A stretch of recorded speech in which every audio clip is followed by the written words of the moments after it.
السلام عليكم ورحمة الله وبركاته. عمو جمال قصص وحكايات للولاد وللبنات. عمو جمال قصص خيال جلال جمال دلال. عمو جمال ابو سبوته، اسمع معاه الحدوده. عمو جمال ابو سبوته، اسمع معاه الحدوده. الحمد لله على السلامة بتاعتكم، وحشتوني خالص جدا جدا جدا جدا جدا. أنا جاي لكم النهارده أحكي لكم قصة لطيفة ولذيذة، استنوني لحظات وهرجع لكم.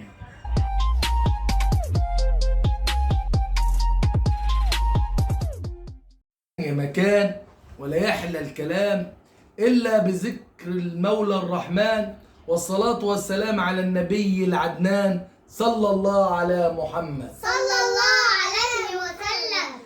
كان بيقولوا ملك عادل جدا، وكانت المملكة بتاعته عايشة في سلام وأمان وحب، وكان بيحكم بالعدل في كل حاجة. بس كانت عنده مشكلة. المشكلة هي إن هو ما كانش بيخلف.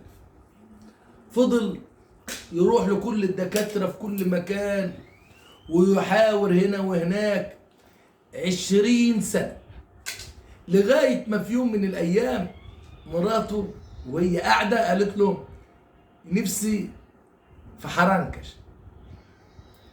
قالت له نفسي في ايه؟ في حرنكش. قال بس يا عم الحاج نفسي في حرنكش. قال لها اجيب لك الحرنكش وابو الحرنكش. جاب لها الحرنكش. تاني يوم قالت له نفسي في بطيخ. قال لها اجيب لك البطيخ وابو البطيخ. تالت يوم قالت له نفسي في مانجا. قال لها الحكايه كل يوم نفسك في نفسك. مره واحده وهي بتكلمها حبت ترجع. المهم كشف عند الدكتور قال له ايه؟ مراتك حامل. مراتك ايه؟ حامل. المهم فرح قوي وذبح، وكل كل الناس القريب والبعيد، وكل الناس كانت سعيده. لعدت 9 اشهر مراته خلفت ولد زي القمر. خلفت ولد زي القمر، سمته نور القمر. سمته ايه؟ نور القمر. اول ما نزل الملك قال يا اهل المملكة، الملك جاب ولد زي القمر، سماه نور القمر. كل واحد فيكم يجي وهو سعيد، لابس لبس العيد او لابس لبس جديد.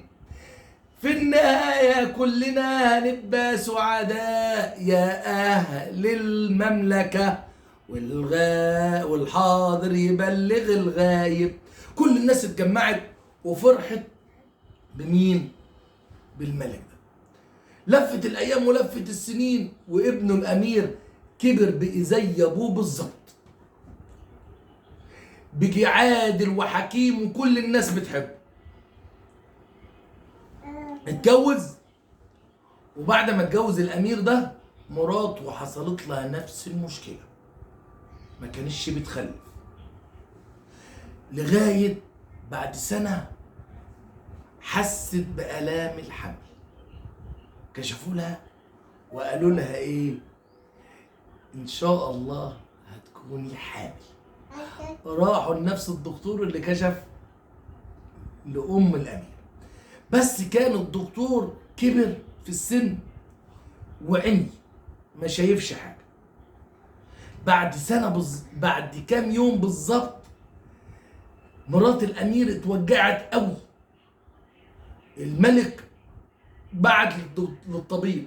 الطبيب قال له أنا مش شايف وما أقدرش أحدد إيه هي الحالة طالما أنا مش شايف،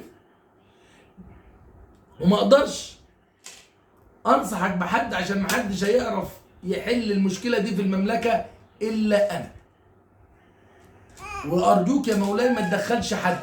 قال له يعني اسيبها تموت؟ قال له لا يا مولاي، ربك عنده الفرج. الملك قال حاضر، بس راح شاف ابنه حزين ما قدرش يستحمل. قال خلاص انا اعمل مكافاه فلوس كتير للي يعالجها. لف الخبر في المدينة اللي يعالج بنت مرات الأمير الملك هيديله فلوس كتير. جه واحد قال أنا أقدر، بس عارفين مين هو الواحد ده؟ استنوني لحظات. الواحد ده واللي جه كان جاهل، ما يعرفش أي حاجة في أي حاجة، بس هو طمع في الفلوس. دخلوه الغرفة اللي فيها الأدوية بجهاز بيض، مش عارف يعمل أي حاجة، ويضرب كف على كف، ويضرب كف على إيه؟ على كف. فضل يضرب كف على كف، مش عارف أي حاجة. بعد شيطانه قال له يا عم اعمل أي حاجة، خلص. هو حد فاهم؟ أنت هتعمل الدواء وهتشربه وإن شاء الله هتبقى كويسة. قال له بس أنا مش عارف أي حاجة. قال له يا عم كبر دماغك، أنت تاخد الفلوس وتمشي.